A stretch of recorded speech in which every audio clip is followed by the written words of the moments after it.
स्वागत है आप सभी का फिर से एक नई वीडियो में। दोस्तों, आज के वीडियो में रिक्तियों को लेकर जो बहुत सारे कन्फ्यूज़न आप तमाम अभ्यर्थियों के मन में चल रहा है, इसी कन्फ्यूज़न को दूर करने के लिए हम इस वीडियो को लेकर आए हैं और इस वीडियो को लास्ट तक देखिएगा।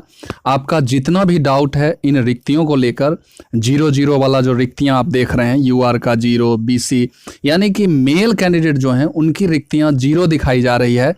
इन सारे कन्फ्यूज़न को मैं इस वीडियो में दूर कर दूंगा।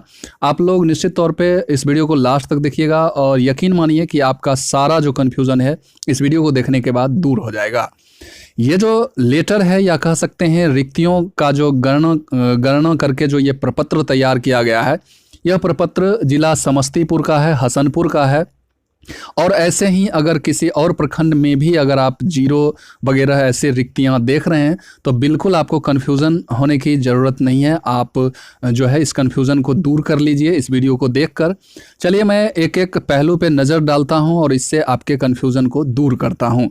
तो चलिए मैं शुरू करता हूं। सबसे पहले अगर ये जो प्रपत्र है इसके सबसे ऊपर में आप ये चीज़ पढ़ रहे होंगे, आपको दिख रहा होगा, इसमें लिखा हुआ है कि प्रारंभिक शिक्षक नियोजन 19-20 अंतर्गत नियुक्ति के पश्चात रिक्त पदों का विषयवार एवं कोटिवार विवरण आपको नीचे दिख रहा होगा। यानी कि इसे हम बैकलॉग की सीट बोल सकते हैं और ये बैकलॉग की सीट भी है। और आप तमाम अभ्यर्थियों को इस बैकलॉग के सीट के बारे में पता भी था कि जितने भी मेल हैं उनका सीट जो है सो नहीं बचा हुआ है। खास करके यूआर हो गया, बीसी हो गया या ईबीसी हो गए, एससी एसटी में थोड़ा बहुत सीट था। तो बाकी बात जितने भी सीट बच रहे हैं वो यूआर फीमेल के हैं। अब चलिए मैं उस लेटर की तरफ आपको लिए चलता हूं जो शिक्षा विभाग के द्वारा 10 तारीख को जारी हुआ था रिक्तियों का कैलकुलेशन करने के संबंध में। और रिक्तियां का कैलकुलेशन कैसे करना था उस पॉइंट पे हम लिए चलते हैं। आपको पूरा लेटर हम पढ़ के नहीं बताएंगे। यहाँ जो है रिक्तियां का जो गणना करना था उसके लिए 3 पॉइंट दिए गए थे। ये तीनों पॉइंट आप पढ़ सकते हैं। यहाँ जब फर्स्ट पॉइंट आप पढ़िएगा तो वर्ष 2019-20 में प्रकाशित रिक्ति के विरुद्ध जो 19-20 यानी कि छठा चरण में जो रिक्ति दी गई थी उसके विरुद्ध जो अब यानी कि बहाली के उपरांत जो रिक्त पद रह गए हैं उसका गणना करना है। तो गणना करना है तो उस रिक्तियों के गणना में जिनका सीट बचा हुआ है उसी को तो दिखाया जाएगा ना। तो उसी को दिखाया गया है। तो पुरुष वर्ग का तो सीट ही नहीं बचा हुआ है तो पुरुष में 0 रहेगा ही ना, बीसी में 0 रहेगा ही। और कहीं कहीं देखिए अगर सीट है तो उसमें सीट दिखाया भी गया है। यहाँ 3 सीट आप देख सकते हैं बीसी में। लेकिन अगर फीमेल की बात करें तो उनमें सीट दिखाया गया है। बीसी फीमेल में भी सीट दिखाया गया है। अगर उसमें भी सीट नहीं है तो नहीं दिखाया गया है, 0 दिखाया गया है।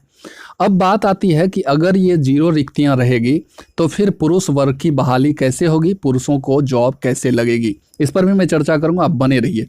तो ये जो प्रपत्र आप देख रहे हैं और लेटर में जो पॉइंट नंबर 1 देख रहे हैं इसके अकॉर्डिंग, बिल्कुल पॉइंट नंबर 1 के अकॉर्डिंग वाला लेटर देख के आप कंफ्यूज हो रहे हैं। तो बिल्कुल पॉइंट नंबर 1 में जो लिखा गया है उसी के अकॉर्डिंग ये प्रपत्र है। और यहाँ आप देख सकते हैं कि 19-20 अंतर्गत नियुक्ति के पश्चात जो सीट रह गए, नियुक्ति होने के पश्चात जो सीट रह गए उसी का ये प्रपत्र है और इसलिए ये 0 है। अब जो ये रिक्तियां जो विभाग के पास जाएगी तो निश्चित तौर पे इस रिक्तियों को विखंडित किया जाएगा और सभी कैटेगरीज वाइड कह सकते हैं कैटेगरीज में सीटों का बंटवारा किया जाएगा और निश्चित तौर पे यूआर फीमेल मेल सबको सीट मिलेगा। इसके लिए आप निश्चिंत रहें। और आपकी जो टीम है, जो माननीय अध्यक्षा हैं विनीता बिन्नी मैम हैं और सिद्धार्थ कश्यप जी हैं, ये सारे लोग काम कर रहे हैं। और आपको भी काम करने की ज़रूरत यही है कि आप अपने इलाके में रिक्तियों का गणना सही करवा के जो भी ये 3 पॉइंट विभाग के द्वारा दिया गया है इस 3 पॉइंट के अकॉर्डिंग आपके इलाके से रिक्तियां विभाग को जानी चाहिए। तभी जाके रिक्तियों का जो आंकड़ा है वो ज़्यादा से ज़्यादा जाएगा और कम मार्क्स वालों का भी जॉब सुनिश्चित होगा।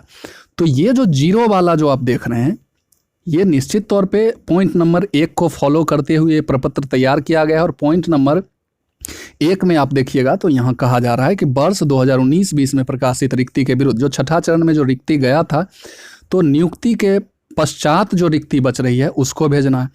तो जो भी बीओ वगैरह जो स्कूल है वहाँ तो उसी रिक्ति को भेजा जाएगा ना, और उस रिक्ति में सिर्फ महिलाओं का सीट है या और भी जो कैटेगरी के सीट हैं उसी को दिखाया जाएगा।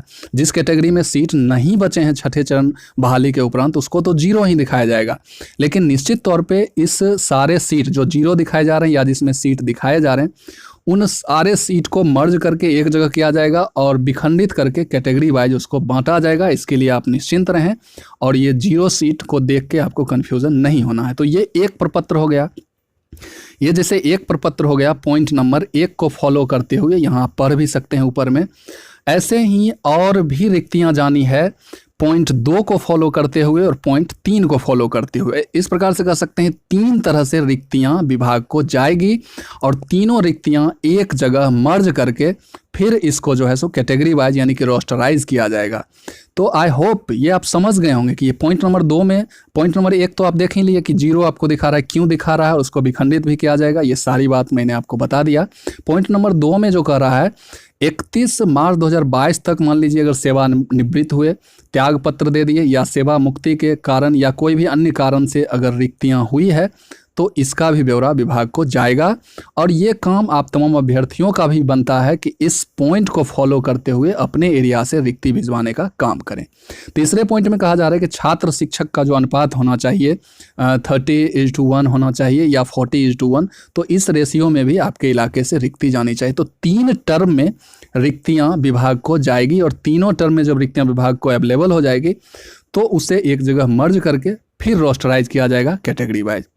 तो ये था आपके कन्फ्यूज़न दूर करने का विषय और आई होप कि आप सारी बात अच्छे से समझ गए होंगे कि ये 0 रिक्तियों का मतलब क्या है। तो 0 है तो 0 ही जाएगा, लेकिन ये विभाग का काम है और विभाग पर एक प्रेशर और विभाग को ये ज्ञापन भी ऑलरेडी सौंपा जा चुका है कि 3 बार अगर मान लीजिए किसी सीट पर बहाली हो गई और फिर भी अभ्यर्थी नहीं मिल रहे हैं तो उसको जो है आप कैटेगरी वाइज बांट सकते हैं, ये नियम है।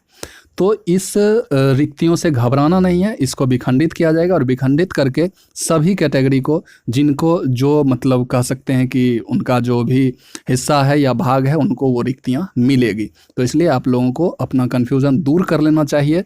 तो ये पॉइंट नंबर 1 के अकॉर्डिंग, फिर पॉइंट नंबर 2 लेटर में आप देख सकते हैं, पॉइंट नंबर 2 और पॉइंट नंबर 3 को फॉलो करते हुए 3 टर्म में ये रिक्तियाँ विभाग को जाएगी। तो आई होप कि ये वीडियो आपको अच्छा लगा हो और इस वीडियो से आपका सारा कन्फ्यूज़न दूर भी हुआ हो। तो इस वीडियो को यहीं समाप्त करते हैं, फिर मिलते हैं किसी नए वीडियो में नई एनर्जी के साथ। तब तक के लिए जय हिंद, वंदे मातरम।